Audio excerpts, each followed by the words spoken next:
All right, y'all. So, World Rugby has come out and talked about what they've been making some little bit of changes here and there now that they are trying to be a little bit more open, find ways to be able to bring more people in. Clearly, they need the money. And I am absolutely down for that. Make this thing a much more commercially viable process, even though the entertainment factor is still not there.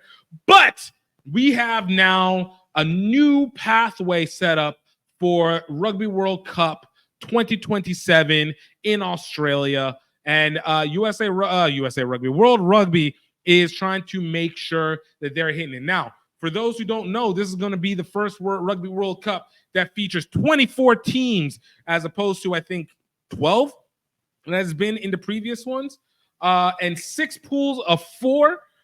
This is going to be the first Rugby World Cup to feature at least a round of 16. First Rugby World Cup to provide at least one direct qualifier for each of the World Rugby's regional associations, and the first Men's Rugby World Cup draw to take place with all qualified teams known in 2026. So let's kind of build into this just right off bat. All right. First and foremost, all right, you already know the 12 teams that are going to be qualified into the Rugby World Cup simply because they finished in the top 3 of the Rugby World Cup in 2023. So that's going to be Argentina, New Zealand, England, Fiji, France, Ireland, Italy, Japan, Australia, Scotland. Wait, no, Australia. Yeah, okay, Australia. Scotland, and South Africa, and Wales, right?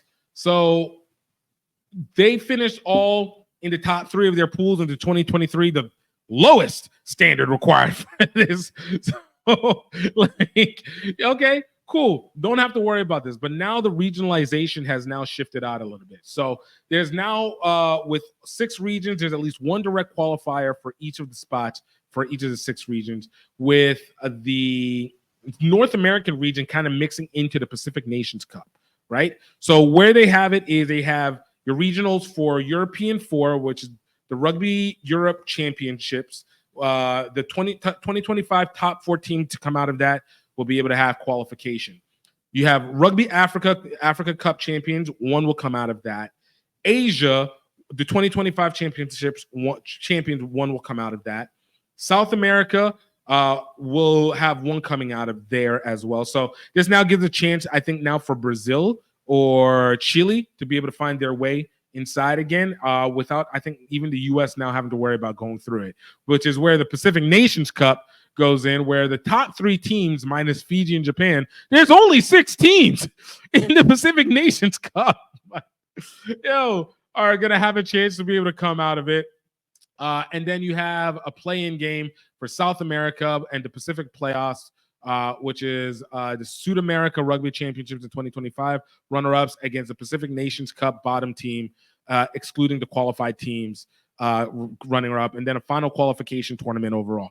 I mean, they are actively trying to make sure that they are never going to have a tournament without the USA or Canada in that tournament, because I think they clearly felt like they lost money. NBC probably got on their butt about that one way or another, and they've really decided to push that forward. So Bill, what's his name? Bill Beaumont said that the qualification process is on the side of growth. It's with the intention of side of growth and sustainability for the game as a whole. We're fully committed to respecting the fundamental principle of expanding opportunity and the blend of the existing regional competitions, new cross-region competition. The final qualification process reflects the ambition as well as the desire to deliver teams on merit. So yada, yada, yada. Sure, you're trying to do that. But ultimately, like, nah, man, you need the money. Like, even the last tournament didn't really show that teams are going to be very competitive, as we had so many major scores, so many big scores, and ultimately ended up with the same, 4 or 5 teams. I think Fiji obviously was a surprise out of that, but it wasn't really that. It wasn't really that competitive. So bringing in more teams to get mollywopped should make for more ad revenue that they can be able to, pin off of the broadcasters. But I don't know about this one, man. Like, you know what? It should be fun. I guess more rugby is great, but I don't know. This one, I don't have a lot of faith in the outcome of this. I don't think this is going to be great for TV. I think it's going to be a lot of skip, sort of like the NCAA tournament, a lot of skip, and then freaking go ahead and wait until the quarterfinals kick in, and then we'll see how it goes from there. But what's your guys' thoughts on this one? Do you guys feel like this is going to be a good increase to allow teams to be able to have a better chance of competing in the Rugby World Cup? Or do you think this is just another way to water it down for the sake of money because they need to be able to make more from this, especially as they lead into the U.S. and really try and milk it for all they got? So I don't know. I'm not too hyped on this one, but I like that the U.S. should be there. Hopefully they'll be good by that point, but it's so hard to be able to tell. All right, and next.